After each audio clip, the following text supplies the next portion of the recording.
ये भक्ति कैसे सिद्ध हो, प्रपत्ति कैसे सिद्ध हो।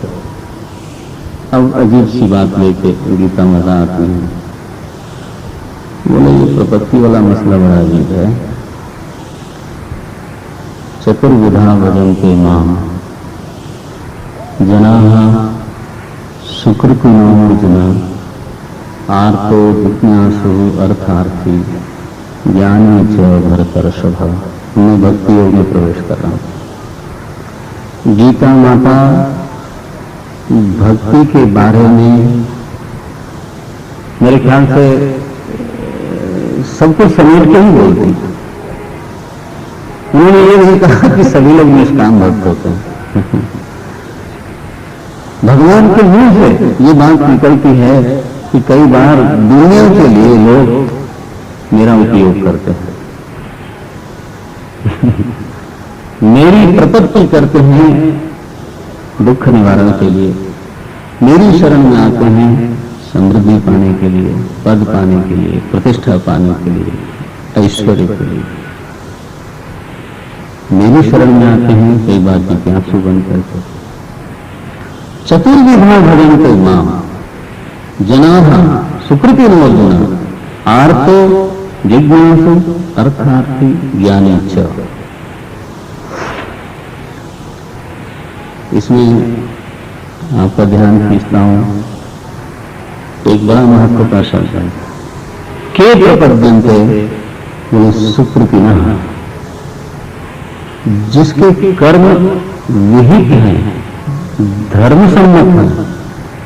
यह सत्कर्म ही व्यक्ति को ईश्वर के प्रति उन्मुख करता है। एक्चुअली गीता का एक बड़ा रहस्यमय घोषणा है। कई बार हम लोगों को लगता है कि प्रपत्ति से सत्कर्म का क्या संबंध, लेकिन गीता में बिल्कुल स्पष्ट लिखा नमाम दुष्कृतिनो मोहाः प्रपद्यन्ते नराधमाः। बहुत ही स्पष्ट है, जिसके कर्म सुंदर नहीं है, निषिद्ध कर्म करने वाला व्यक्ति मेरे प्रति प्रपन्न नहीं हो पाता। He is incapable to do so। अगर किसी को सचमुच में प्रपत्ति, लोग कहती महाराज भक्ति कैसे बढ़े, आशीर्वाद दो, मुझे केवल भक्ति ही चाहिए। बोले मैं तो यही बोलता हूँ कि मुझे भी चाहिए महाराज, मैं भी इस मामले में तो कंगाल है। ये किसी के देने लेने से नहीं मिलती। अब देने लेने वाली बात करने पर भाषा और सारी दिशा ही बदल जाती है। फिर मैं दाता बना और कोई लेने वाला बना और कोई गड़बड़ सड़बड़ होता। अध्यात्म शास्त्र की स्थिति बिल्कुल अलग है। भगवान कहते हैं अपने कर्म को विहित किया जाए, ठीक किया जाए, सुकृति नहीं प्रपद्यन्ते। गीता का साफ साफ कहना है दुष्कृति नहीं नमाम प्रपद्यन्ते। जिसके कर्म में दुष्कर्म लगा हुआ है और वो प्रपन्न नहीं हो पाता। गोस्वामी जी ने इसका अनुवाद कर दिया रामायण में। पापवंत कर सहज स्वभाव भजन मोर तेरी भाव न काओ। देखिए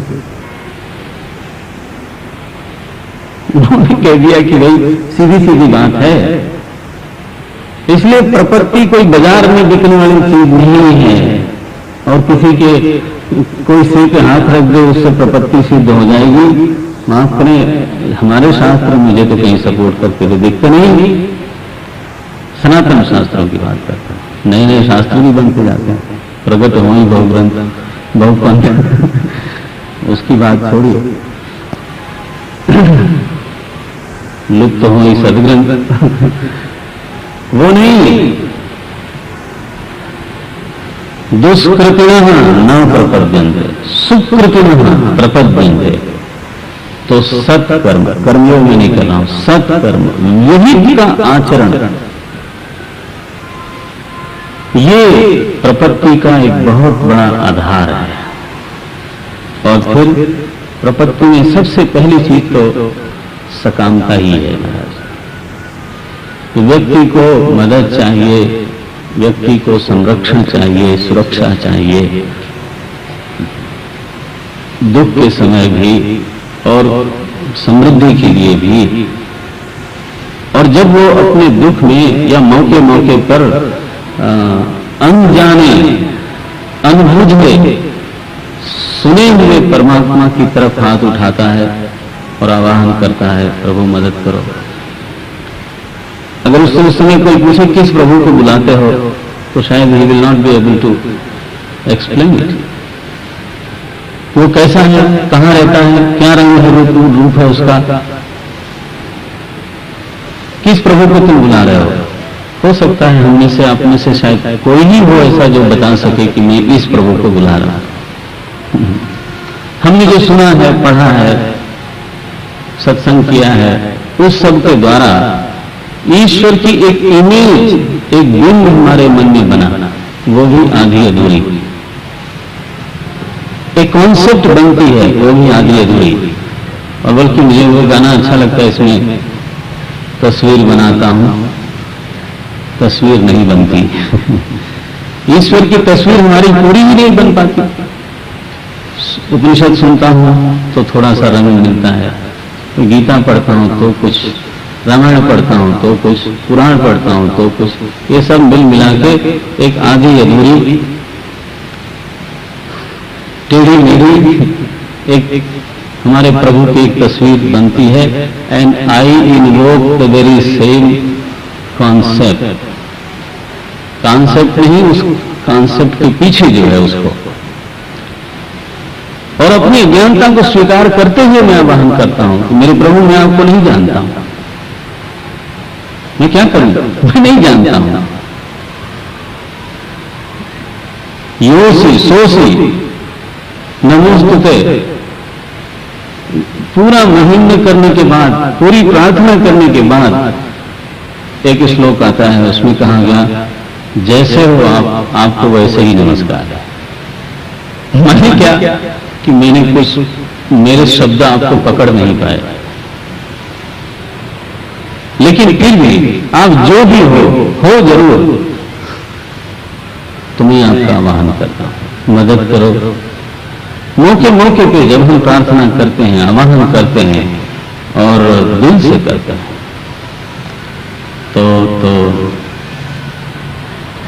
तो जब वो प्रार्थना पूरी होती है, जब मदद मिलती है, और ऐसे स्रोत से मिलती है जो स्रोत हमारे लिए प्रत्यक्ष नहीं है, अनसीन सोर्स है, लेकिन हम जानते हैं कि मिलती है, मदद मिलती है। From where we don't know. कोई तर्क वितर्क करे तो we refuse to discuss with him. इस मामले में ज्यादा डिस्कशन मत करो, ये तो मेरे भाव की बात है, अनुभव की बात है। विचार करना हो तो वेदांत का विषय लो और फिर बैठो, फिर हम भी थोड़ा थोड़ा बोलते हैं। लेकिन जब भाव जगत की बात आती है, वहां हर समय नहीं। ये तो सीधी बात है कि मेरी प्रार्थना सुनी जाती है, ऐसा अनुभव है कि जब मेरी आवश्यकता हुई और मेरे ज्ञात स्रोतों में कहीं भी मदद करने के लिए दिखता नहीं था कोई, उस समय कोई बिल्कुल अज्ञात स्रोत से कोई ऐसा समीकरण बना, ऐसा मानक बना, और सबके जीवन में होता है। जब हमारी मांग, जब हमारी मदद, जब हमारी प्रार्थना पूरी होती हुई दिखाई देती है, तो साधक का, उस सत्कर्मी का विश्वास बढ़ता है, भरोसा बढ़ता है। प्रभु के संरक्षण में, प्रभु की छाया में एक भरोसा बनता है। कोई है जो मेरी देख रेख करता है और मुझे इतना चिंता नहीं करनी चाहिए। निश्चिंत होने का कुछ तो आधार मेरे पास है, अब तक तो निभाया है, आगे भी निभा देना है ना। तो अब तक तो निभता चला आ रहा है, ये मेरा अनुभव है। प्रार्थना है कि आगे भी निभा देना मेरे मालिक। जब ऐसी बातें करता है, भरोसा बढ़ता गया, निश्चिंतता बढ़ती गई। भक्ति में मुझे लगता है, आपका अपना अपना अलग मत भी हो सकता है, सभी लोग साधक हैं। भक्ति में जो सबसे पहली बात लगती है, जरूरत लगती है, इस बात का एहसास कि हमारा कोई संरक्षक है, कि हमारे ऊपर किसी की छाया है, कि कोई हमारी देख रेख करने वाला है। और इसलिए मुझे बहुत ज्यादा चिंतित होने का कोई बहुत आधार नहीं है। और अगर मैं चिंता करता हूं, बहुत विक्षिप्त होता हूं, अधीर होता हूं, तो कहीं न कहीं उसकी सत्ता का अपमान करता हूं। थोड़ा भारी शब्द बोल दिया मैंने। उसकी करुणा का अपमान करता हूं कि उसने अब तक निभाया और फिर भी हम मानने को तैयार नहीं। यह अपराध है। अविश्वास एक अपराध है। आप में कोई अविश्वास करे तो आपको कैसा लगेगा? Nobody likes it. Nobody likes it. हमारा अविश्वास तो हमारा ईश्वर ही झेलता है। आप अपने परिवार में पति पत्नी अगर परस्पर अविश्वास करने लग जाएं तो संबंध कटु हो जाएंगे। एक बार, दो बार, तीन बार कर लें तो गड़बड़ हो जाती है। जरा सोचो, हम निरंतर अविश्वास करते हैं और फिर भी वो पूरा करता है। वो कहते हैं कि कोई महात्मा गए भिक्षा के लिए गृहस्थ के यहाँ, सब गृहस्थ के यहाँ भिक्षा आ गई, भोजन आ गया और उन्होंने खाना शुरू कर दिया। गृहस्थ ने कहा कि महाराज कैसे साधु हो, न प्रार्थना की न आचमन किया, ये शुरू कर दिया महाराज। कहीं भगवान को चढ़ा लेते, प्रसाद बना लेते। अब ऐसे थे गृहस्थ। तो उसने कहा मैं भगवान को नहीं मानता। साधु था लेकिन उसने कहा मैं भगवान को नहीं मानता। कौन सा भगवान? अब वो नारायण हो गया गृहस्थ, तो भक्त था। उसने कहा उठो यहीं से, तुम भगवान को नहीं मानते तो मैं तुमको नहीं मानता, चलो उठो। तो उसको आकाशवाणी हुई कि बेटा एक दिन में तुम जो है इतने परेशान हो गए, मैं पता नहीं शुरू से ही इसकी नास्तिकता को झेल रहा हूं, फिर भी भिक्षा देता हूं। मैंने इसको छोड़ा नहीं, तुम क्यों छोड़े जा रहे हो? ये हम सब लोगों की कहानी है।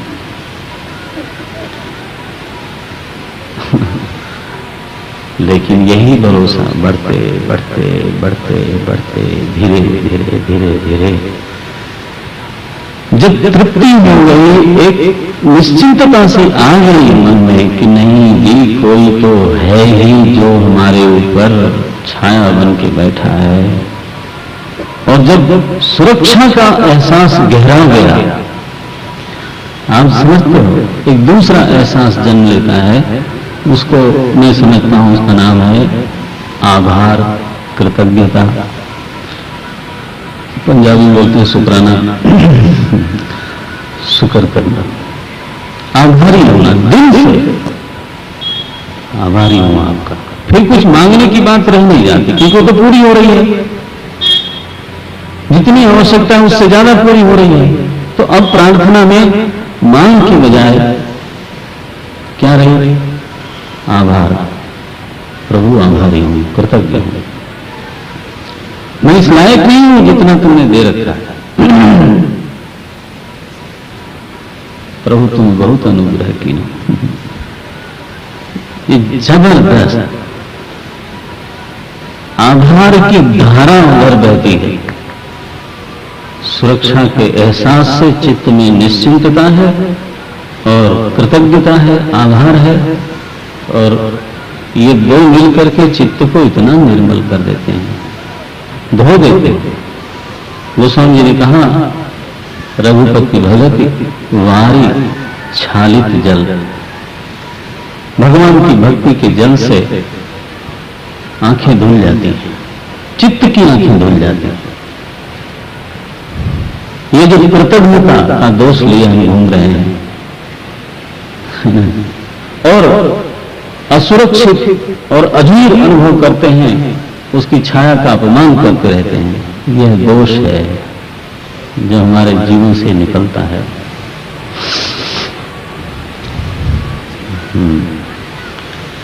तो चित्त इतना निर्मल हो गया चित्त में निश्चिंतता आई।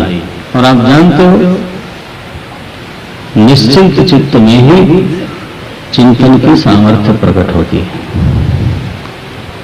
समस्या प्रधान चित्त में चिंता होती है, चिंतन नहीं होता। चिंतन के लिए निश्चिंतता चाहिए। किसी को पीएचडी करनी होती है, रिसर्च करनी होती है, तो यूनिवर्सिटी उसको फेलोशिप देती है, उसके योगक्षेम का जिम्मा ले लेती है, कहती है अच्छा हम देंगे आपको, छुट्टी भी देते हैं, तनख्वाह भी देंगे, अब आप कर लो रिसर्च। अगर ये यूनिवर्सिटी वाले कर सकते हैं तो महाराज मालिक साहब काम कर सकते, मालिक साहब ने ही यूनिवर्सिटी वालों को प्रेरित किया होगा, हाँ, कि अगर तुम्हें चिंतन कराना है तो ऐसी व्यवस्था करो। तो आधार और निश्चिंतता, इन दोनों की उपस्थिति में चित्त में उस तत्व को, उस प्रभु को जानने की व्याकुलता प्रकट होने लगती है जहां से उसको मिल रही है। बोले महाराज आपसे इतना मिलता है, आपकी सत्ता को मैं महसूस करता हूं, लेकिन आज तक आपके बारे में अज्ञानी हूं, आज तक मैं आपको नहीं जानता, आप कैसे हो, कहां हो, मुझे मालूम नहीं है। अब ये ना मालूम होना, अब यह जो अज्ञान है कि आपसे मदद सारी मिले, मेरी प्रार्थना सारी सुनी जाए, मुझे सुरक्षा पूरी हो, और फिर भी उसके बारे में मुझे कुछ नहीं मालूम जहां से ये सब हो रहा है। मैं जिसके प्रति आभार व्यक्त करता हूं उसके बारे में मैं कुछ जानता नहीं। यह अज्ञान जब सताने लगता है, ये सबको नहीं होता, करोड़ों में से किसी किसी को होता है। जब यह अज्ञान सचमुच में सताने लगता है, उसी को बोलते हैं जिज्ञासु। वो एक अनोखा भक्त है। उस पादान पर, उस सीढ़ी पर पहुंचने में बहुत समय लगता है। गीता में कहा मनुष्याणाम सहस्रेषु कश्चित् यतति सिद्धये, कश्चित्, कोई कोई है जिसके चित्त में यह अधिकार प्रकट होता है, जिसके चित्त में वो भूमिका तय होती है जहां से वो जिज्ञासु बनता है। कोई कोई है जिसको अपना ज्ञान अब असह्य हो जाता है, और होता है, आपको मैं बोल सकता हूं, इतना होता है कि व्यक्ति फिर उस अज्ञान को मिटाने के लिए घर छोड़ देता है। उस अज्ञान को मिटाने के लिए एक व्यवस्थित जीवन छोड़ देता है। भिक्षुक का जीवन स्वतः धारण करता है, वॉलंटियर करता है। बुद्ध राजकुमार थे, लेकिन आप समझते हो डिलिबरेटली भिक्षुक बने। बहुत से लोग ऐसे हुए। यह ज्ञान हमारे शास्त्र में लिखा, और कई बार सबके कॉम्प्रिहेंशन में नहीं आता। शास्त्र में लिखा कि जैसे सिर में आग लगी हो, वह व्यक्ति इधर उधर देखता नहीं, सरोवर की तरफ देखता है, और सरोवर कितना गहरा है वो इसकी तरफ नहीं देखती, कूद ही जाता है वो। तो ऐसा है यह जिज्ञासु भक्त। अब उसके लिए ये दैनिक समस्याएं, तात्कालिक समस्याएं रही नहीं। अब तो बार जब जब आभार के स्वर उठते हैं, तब तक ये प्रश्न भी उठता है कि किसके प्रति आभार, किसको बुला रहे हो।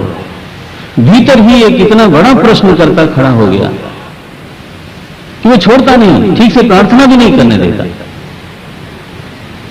जैसे आप प्रार्थना करते हो वैसे ही प्रश्न करता है, किसको प्रार्थना कर रहे हो, डू यू नो हिम, तुम जानते हो क्या उसको। क्या इतना सरल है कि एक आकार बना दिया, धनुष बाण ठहरा दिया, पकड़ा दिया और हमारे सामने ईश्वर आ गया। इतना सरल होता तो बात बनती थी। एक भूमिका होती है, लेकिन एक भूमिका ये भी होती है कि अब उससे संतोष नहीं होता। यततामपि सिद्धानां कश्चित् मां वेत्ति न कोपि वेत्ति। ये बात गलत है। कोई कहता हो कोई नहीं जानता ईश्वर को, गीता को अपमान कर रहा है। वो व्यक्ति गीता का अपमान करता है अपनी मनमानी के लिए, है ना। गीता कहती है कश्चित् मां वेत्ति, कोई है जो मुझे जानता है। और कैसा जानता है? तत्वतः, मुझे यथार्थ में जानता है। कश्चित् मां वेत्ति बहुनां जन्मनामन्ते ज्ञानवान् मां प्रपद्यते। कई जन्म लग सकते हैं इस जिज्ञासु की यात्रा में, लेकिन अल्टीमेटली निश्चित है उसकी यात्रा पूरी होती है। गुरुदेव कहा करते थे ये एक ऐसा मार्ग है जिसमें कोई असफल नहीं होता। यस, इसमें देर हो सकती है, अपनी स्पीड के ऊपर डिपेंड करता है, लेकिन इसमें कोई असफल नहीं होता। कश्चित् मां वेत्ति तत्वतः चतुर्विधा भजन्ते मां जनाः सुकृतिनः अर्जुन आर्तो जिज्ञासु अर्थार्थी ज्ञानी च भरकर स्वभाव। इसलिए गीता माता सकाम भक्ति की निंदा करने को तैयार नहीं है।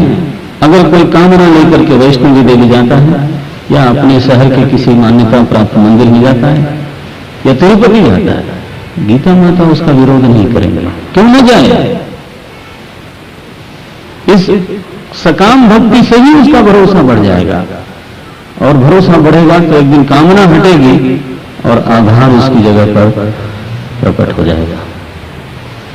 आप कामना को इतना गंदा क्यों समझते हो? अगर वो ईश्वर के सामने रखी जाए तो उसमें बुराई क्या है? अनुग्रह की अनुभूति, निरंतर अनुग्रह की अनुभूति, उसी व्यक्ति को जिज्ञासु भक्ति करने का अधिकार प्राप्त होता है।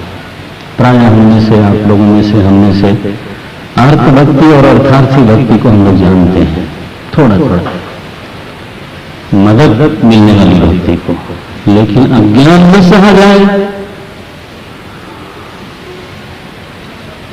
ये भक्ति बहुत कम लोग जानते हैं। हमारा ज्ञान हमको अभी भी असह्य नहीं लगता सही लेते हैं, नहीं जानते हुए भी प्रार्थना कर लेते हैं और प्रार्थना पूरी हो जाती है, ऐसा ना। लेकिन ये बहुत देर तक नहीं चलता। बधाई है उस साधक को जिसके जीवन में व्याकुलता प्रकट हुई। वो नास्तिक नहीं है, वो अज्ञान का विरोधी है। उसकी प्रार्थना खंडित नहीं है, उसकी प्रार्थना जिज्ञासु की प्रार्थना है। एक तरफ प्रार्थना भी करता है, दूसरी तरफ प्रश्न भी करता है। कौन है जिसकी तुम प्रार्थना करते हो? किसको बुला रहे हो? कहां है वो है भी कि नहीं है?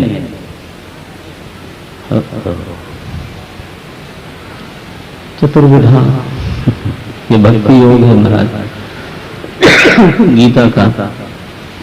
हमारे पास सब बचे हुए 3 दिन हैं। यही भक्ति, यही प्रेम, यही ईश्वर से संबंध की गाढ़ अनुभूति व्यक्ति के कर्म को कर्मयोग में बदल देती है। कर्मयोग किया नहीं जाता, कर्मयोग होता है। जब अपने प्रभु की प्रीति प्यारी लगने लग जाए, भोग से ज्यादा, सुविधा से ज्यादा, यश से ज्यादा, प्रतिष्ठा से ज्यादा, जब अपने प्रभु की प्रीति ज्यादा प्यारी लगे तो उस व्यक्ति की चेष्टाएं फिर यश के लिए नहीं होती, भोग के लिए नहीं होती। उसका कर्म स्वतः अनायास अनजाने में ही उसका कर्म कर्मयोग हो जाता है। वो तो फिर तस्मयी, पहले प्रश्न था कसमयी, बोले इधर तस्मयी, उसी के लिए सब कुछ। एक एक चेष्टा तुम्हारे लिए है मेरे मालिक। कर्मयोग बिना भक्ति के कोई सिद्ध करे, ये एक नासमझी है।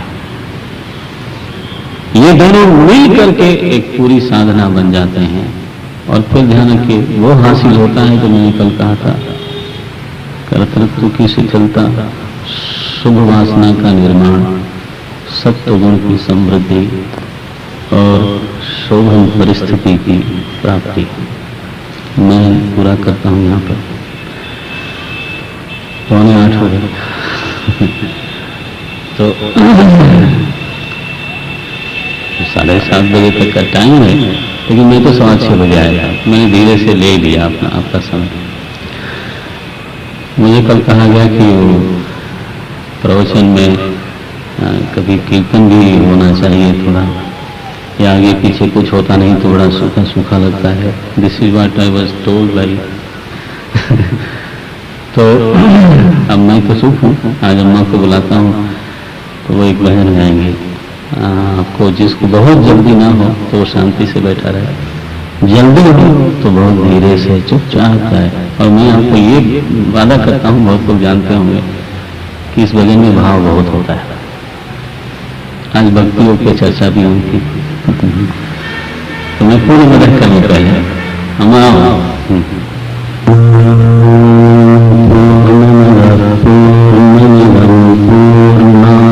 पूर्णमुदच्यते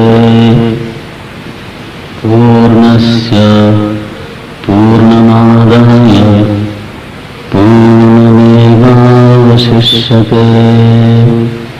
ओम शांति शांति शांति।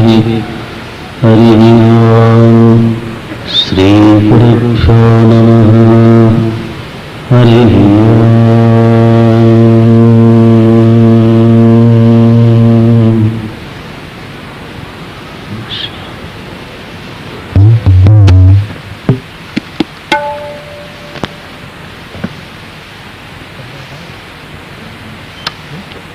Yeah.